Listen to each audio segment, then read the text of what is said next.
Marjorie Taylor Greene's latest California tweet has all sorts of problems. Georgia Rep. Marjorie Taylor Greene is no stranger to tweeting inflammatory things about California, and her latest attempt to skewer the state is full of both factual and logical error. Trying to make a point about a national baby formula shortage, as well as high-profile California shoplifting incidents, Greene tweeted a picture of a can of baby formula with a security sensor taped on it. If this was California, you could steal baby formula up to $900 worth with no consequences, but in Georgia, where we respect law and order, there are now security sensors, on the very few cans of baby formula that can be, she wrote. Greene is attempting to take a swipe at California's Proposition 47, which set the threshold for felony theft at $950, not $900. Thefts under $950 in California can still be prosecuted as misdemeanors. Regardless of whether you believe California's 47 is good or bad policy, it's indisputable that Greene's tweet has a glaring omission. Georgia actually has an even higher felony theft threshold than California. According to the Prison Policy Initiative, Georgia lawmakers increased their state's felony theft threshold from $500 to $1,500 in 2020. It's among the highest thresholds in the country, and if one believes California's threshold is too high, they are logically committed to believing Georgia's is too high as well. If one wanted to even further engage with the logic of Greene's tweet, the fact that a store felt the need to place security sensors on cans of baby formula suggests that at least some Georgia residents do not, in fact, respect law. If law and order were widely respected in Georgia, that would theoretically defeat the need for anti-shoplifting measures.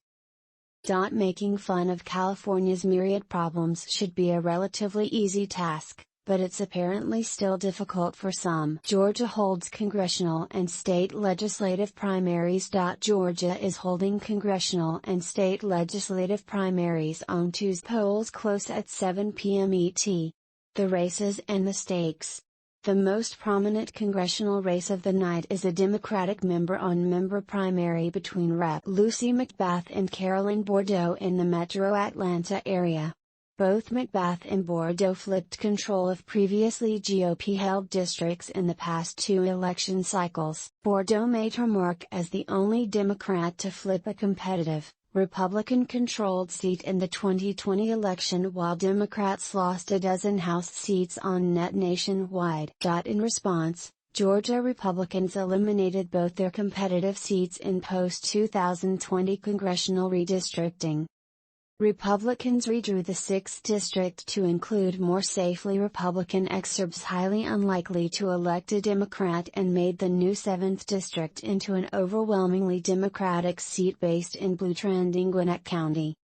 Bourdeaux represents 57% of the new district's population, while McBath only represents 12% of the new seat, according to 538. But neither currently reside in the district. State Representative Donna McLeod is also running for the district against McBath and Bourdeaux, and is the only candidate out of 3 who lives within the new district's boundary. Federal law doesn't require members of Congress to live within the districts they represent, but McLeod has emphasized her ties to the newly drawn seat in primary debates. The 19th News. Both McBath and Bourdeaux share largely similar policy positions and voting records, but McBath is benefiting from significantly more outside spending on her behalf, according to opens. Groups including Black PAC, the Black Progressive Action Coalition, Every Town for Gun Safety Victory Fund, and Protect Our Future, a PAC funded by a prominent cryptocurrency billionaire, have spent over $4 million supporting McBath, while the Democrats' Serve PAC has spent a much smaller sum of $20,000. Billionaire and 2020 presidential candidate Michael Bloomberg also resumed his big political spending habits after a hiatus. In a bid to influence this race, his PAC dropped a last-minute $1 million into ads supporting McBath, Politico reported.